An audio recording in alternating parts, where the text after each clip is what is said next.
नमः शिवाय। आप सभी का स्वागत है। आज हम आपके लिए बहुत ही ज्ञानवर्धक कहानी लेकर आए हैं। बुद्धि के बिना विद्या किसी काम की नहीं। बुद्धि और विद्या में क्या अंतर है, हम इस वीडियो में जानेंगे। वीडियो पूरा देखें क्योंकि आधा अधूरा ज्ञान किसी काम की नहीं होती। एक तालाब में दो मछलियां रहती थीं। एक थी शतबुद्धि 100 बुद्धियों वाली, दूसरी थी सहस्त्र बुद्धि 1000 बुद्धियों वाली। उसी तालाब में एक मेढक भी रहता था। उसका नाम था एक बुद्धि। उसके पास एक ही बुद्धि थी, इसलिए उसे बुद्धि पर अभिमान नहीं था। शतबुद्धि और सहस्त्र बुद्धि को अपनी चतुराई पर बड़ा अभिमान था। एक दिन संध्या समय तीनों तालाब के किनारे बातचीत कर रहे थे।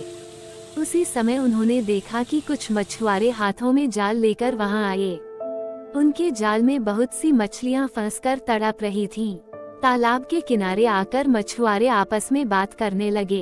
एक ने कहा, इस तालाब में खूब मछलियां हैं, पानी भी कम है, कल हम यहाँ आकर मछलियां पकड़ेंगे। सबने उसकी बात का समर्थन किया। कल सुबह वहाँ आने का निश्चय करके मछुआरे चले गए। उनके जाने के बाद सब मछलियों ने सभा की। सभी चिंतित थे कि क्या किया जाए।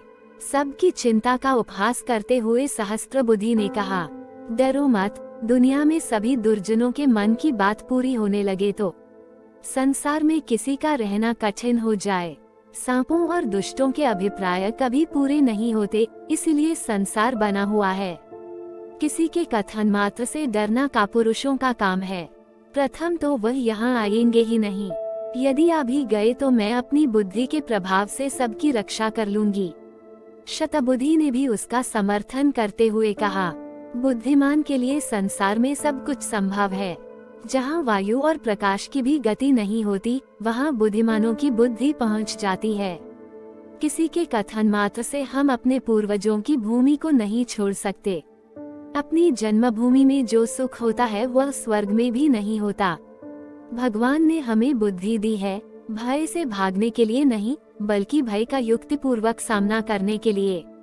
तालाब की मछलियों को तो शतबुद्धि और सहस्त्र बुद्धि के आश्वासन पर भरोसा हो गया, लेकिन एक बुद्धि मेढक ने कहा, मित्रों, मेरे पास तो एक ही बुद्धि है, वो मुझे यहाँ से भाग जाने की सलाह देती है। इसलिए मैं तो सुबह होने से पहले ही इस जलाशय को छोड़कर अपनी पत्नी के साथ दूसरे जलाशय में चला जाऊंगा। यह कहकर वह मेढक मेंढकी को लेकर तालाब से चला गया। दूसरे दिन अपने वचनानुसार वही मछुआरे वहां आए। उन्होंने तालाब में जाल बिछा दिया। तालाब की सभी मछलियां जाल में फंस गईं। शतबुद्धि और सहस्त्र बुद्धि ने बचाव के लिए बहुत से पैतरे बदले, किंतु मछुआरे भी अनाड़ी न थे। उन्होंने चुन चुन कर सब मछलियों को जाल में बांध लिया। सबने तड़प तड़प कर प्राण दिए। संध्या समय मछुआरों ने मछलियों से भरे जाल को कंधे पर उठा लिया। शतबुद्धि और सहस्त्र बुद्धि बहुत भारी मछलियां थीं, इसीलिए इन दोनों को उन्होंने कंधे पर और हाथों पर लटका लिया था। उनकी दुरावस्था देखकर मेढक ने मेंढकी से कहा, देख प्रिय, मैं कितना दूरदर्शी हूँ। जिस समय शतबुद्धि कंधों पर और सहस्त्र बुद्धि हाथों में लटकी जा रही है, उस समय मैं एक बुद्धि इस छोटे से जलाशय के निर्मल जल में सानंद विहार कर रहा हूँ।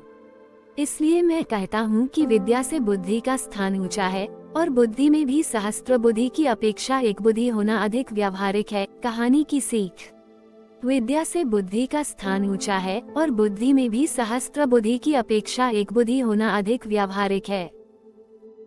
कहानी कैसी लगी कमेंट बॉक्स में लिखकर अपनी राय दे। ऐसे ही ज्ञानवर्धक कहानी सुनने के लिए हमारे चैनल को सब्सक्राइब लाइक कर दे, ताकि आने वाली सभी वीडियो आपको सबसे पहले मिले।